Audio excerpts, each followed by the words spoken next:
The following video may contain views and opinions that differ from yours. If you don't like it, tough shit.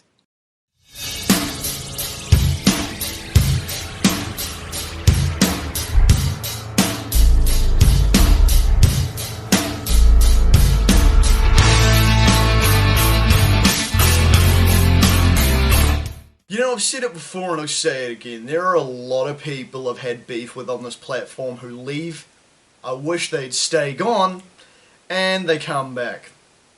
Such is the case of the walking, talking, narcissistic, drug-fried toucan that is the Flaming Philosopher. Now, for those of you that don't know, the Flaming Philosopher was this irritating pseudo-intellectual that once showed up on a bunch of our videos about Stetson Hardwick, chastising us, telling us that we were bad, mean, evil people for going after a blatant pedophile, who then sat for 3 hours in a debate with, among others, me, Gage, Athena, Cass, a bunch of other people from Gage's Discord server, and pretty much got his ass handed to him. Pretty much spent the whole time making a bunch of analogies to Hitler, followed by claiming he wasn't making any analogies to Hitler, or comparing us to Hitler, which makes perfect sense. Not.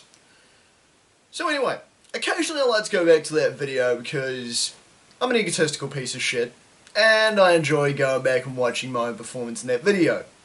There are things I wish that I'd said or done that I didn't say or do, but I think I kind of commanded the room when I entered, and basically, I got my digs into this guy I wanted to get my digs into, put it that way. He made an ass of himself, I threw out some insults, got a few laughs, pissed him off, mission accomplished, right?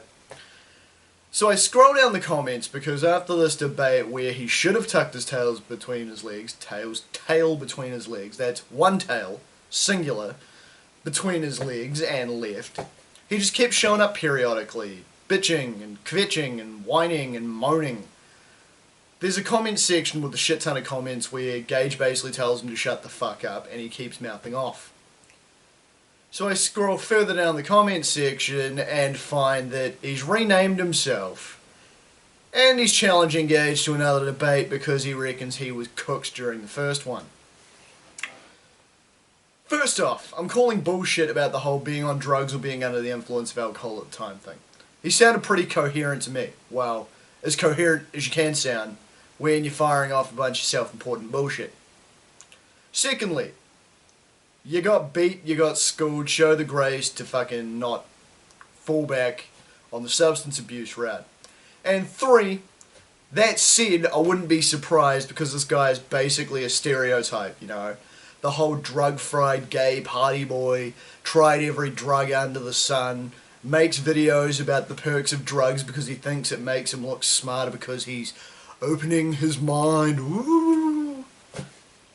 Yeah, because this dude had a bunch of videos of him basically talking about his experiences on multiple drugs, which have since been deleted along with every little attempt at a retort video to me, Steve, and Gage ever did. Dude, if you're watching this video, word of advice. Don't challenge Gage to another debate. Don't challenge me to another debate. Don't challenge Steve to another debate. Don't challenge anybody whatsoever to a debate. You may think you are one of the most brilliant minds of your time. The last debate proved the opposite is true. You came in, voiced some ignorant opinions on a subject you know nothing about. You talked down to a bunch of people you wouldn't know from a bar of soap. You defended a guy who is one of the worst fucking people any of us have met, and who we can't understand why he's not in some form of psychiatric care at this point. You come into this thing, you throw out a bunch of $5 words, you make no sense. That's kind of a sign it's time to leave, bro. Not time to keep digging deeper. Dude, leave. Hit the bricks. Stay gone. Because if you do another one of these debates, it's going to be more of the same. A bunch of us verbally slapping the shit out of you. Because Minuteman, one of my subscribers, had a little bit of a corridor with this guy too. Where this guy admits basically to being a pedophile. Which doesn't surprise me, because what was he defending Stetson for? He was chastising us for going after a self-admitted pedophile. And this dude wants to act like he's this brilliant big brain that's constantly giving off big brain energy. because he calls himself a philosopher. He can throw out a few Da Vinci quotes. He can throw out little $5 words, even more so than Undertaker Freak 1127. That's not impressive, dude, because the overarching theme of this is you mouthed off when you didn't know what you were on about and continued to mouth off. You have as yet to this point, over a year later, at no stage have you ever put your hand up and gone, yeah, my bad. I should have shut up. I shouldn't have stepped to a bunch of people, and I shouldn't have given my opinion on something I knew nothing about. Instead, all you've done is go, la la la la, I'm right and you're a bunch of jerks. Dude, learn. You got schooled. You're not as smart as you think you are. You're just a crackhead who wanted to come in and talk down to people. That's it. And that's all any future so-called debates are going to be. You getting wrecked. So my advice, don't. Walk away from YouTube and stay gone. That's me being kind. Do it. Leave. Hasta la vista, douchey. I'm Damian Skyfire. Till next time.